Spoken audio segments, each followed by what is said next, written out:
This is The Offside, and welcome to another episode of the Real Recap, where we cover the latest news and rumors surrounding Real Madrid.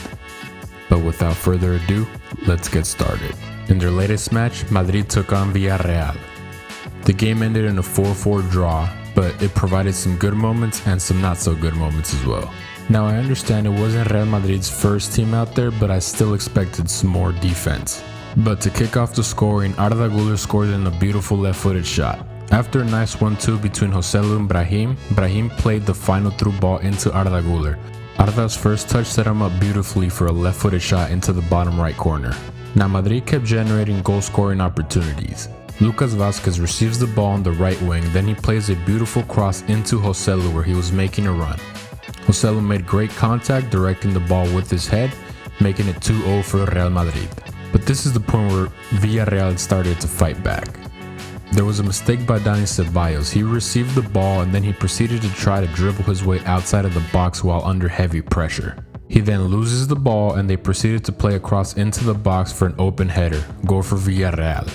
But Madrid kept generating goal-scoring opportunities. This one falls to Lucas Vázquez after a beautiful combination of play between Luka Modric and Brahim Diaz. It appeared that Lucas had given us back the 2-goal cushion that we had just moments before. But it turned out that Lucas Vázquez wasn't happy with that scoreline just yet. He finds Arda Guler inside the box. Arda dribbles slightly in and then he opens up his left foot again and puts it in through a very tight angle. Now Villarreal kept fighting and they ended up with a 4-4 draw at the end of the game. I give credit where credit's due. Villarreal played well going forward, but Madrid's defense was not up to par at all either. Eder Militao got the start, but it was a very mixed bag in this performance for him. On his day, the man is a world-class defender, but he's not quite back to full shape yet. He had his moments where he looked good, and he also had some very bad moments. The defense played poorly this game, but they didn't carry their weight in terms of helping Andre Lunin. I believe Andre Lunin should be the starter for the Champions League final, but that's just me. All things being equal, Courtois is obviously the better keeper, but he's coming back off of injury. Similar to the Militao case, I'm not sure they're back at full match fitness quite yet. And as of right now, I believe Andre Lunin is slightly more sharp than Courtois. Also, after everything that Andre Lunin has helped his team achieve this year, I believe he deserves the opportunity to start in the final. Now, I want to touch on the development of Arda Guler. From all the reports that I have seen coming out of the Madrid side of things, they've actually stated that he's actually exceeding expectations so far. People were making fun of him because he was a bench player or whatever the joke was. But what was actually funny to me was that people don't realize that bench time actually has a purpose. And there's two key things that I want to touch on.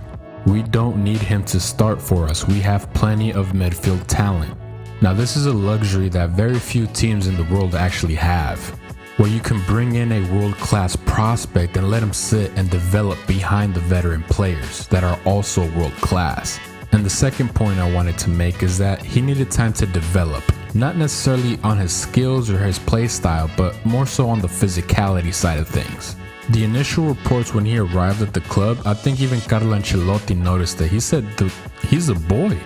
He can play and he was always very skilled.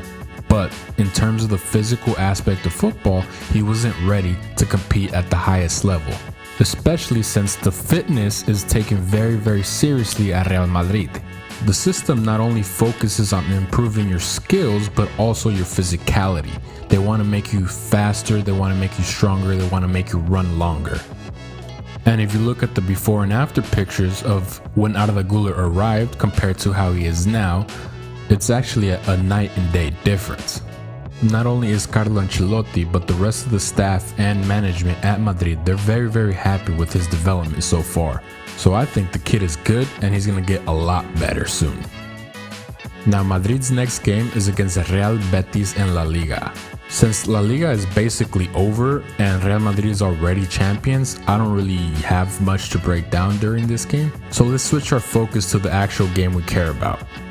The Champions League final is going to be played between Borussia Dortmund and Real Madrid at London Wembley Stadium.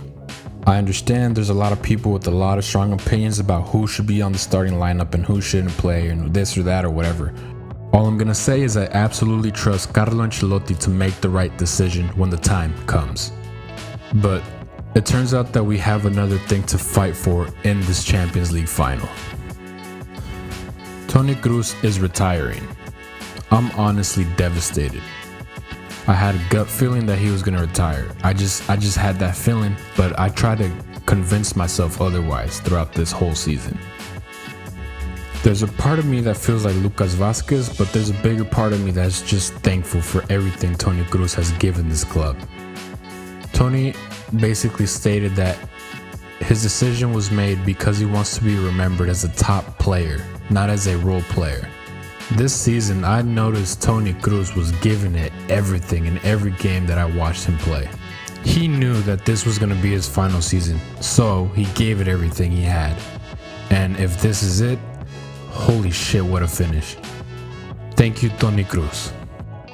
I swear, somebody must be cutting onions in here because holy crap, my eyes are watery. Now, this carries me into the next OG on the list, Luka Modric. Luka Modric has reportedly told Real Madrid that he wants to stay, and he's even willing to cut his salary a lot. From the reports that I have seen so far, it seems that Madrid and Luka Modric are really close to getting a deal done. Please, Real Madrid, just fucking sign him. Now let's move on to some transfer news and rumors surrounding Real Madrid currently. With the season coming to an end, a lot of the transfer negotiations and rumors are going to start going crazy. But let's start off at home. Apparently, Fran Garcia's future is kind of up in the air right now, with Ferland Mendy cementing his place on this team and potential transfer targets being brought in to fill in on the left side as well. It seems that Fran Garcia's future is undecided at the moment. Madrid are monitoring Jeremy Frimpong from Bayer Leverkusen. There haven't been any concrete talks or negotiations so far, but Frimpong is eyeing a move, and the release clause that he has in his contract is 35 million euros. Although there are several big clubs still keeping an eye on his situation. Now, Madrid is also scouting out Frimpong's teammate Florian Wirtz.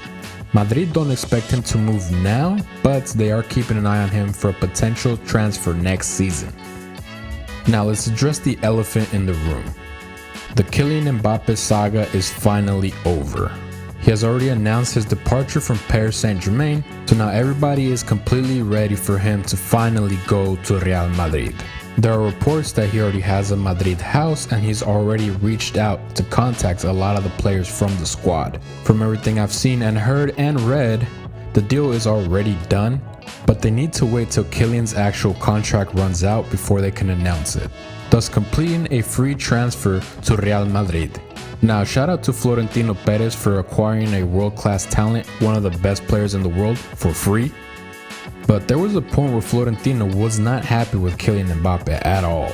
Apparently, Kylian regretted his decision to stay at PSG, and he already has apologized to Florentino Perez for that move. So now with Mbappe slated to come to Real Madrid, he not only has to win back Florentino's trust, he has to win back the support of the fans as well. I and a bunch of Madridistas, yeah, we ain't forget that shit. But that's not to say that we're not happy he's here. Obviously, he's a world-class talent that's going to fit into the structure of the team really well. But it's more to say that you have to check your ego at the door when you come to Real Madrid. Nobody is bigger than the club here. But I feel that Mbappe is going to fit in great with this team, and he's going to give us a lot to cheer for in the near future. But that's all I have for now. Thank you guys for watching. Don't forget to like, comment, and subscribe. And like always, a la Madrid.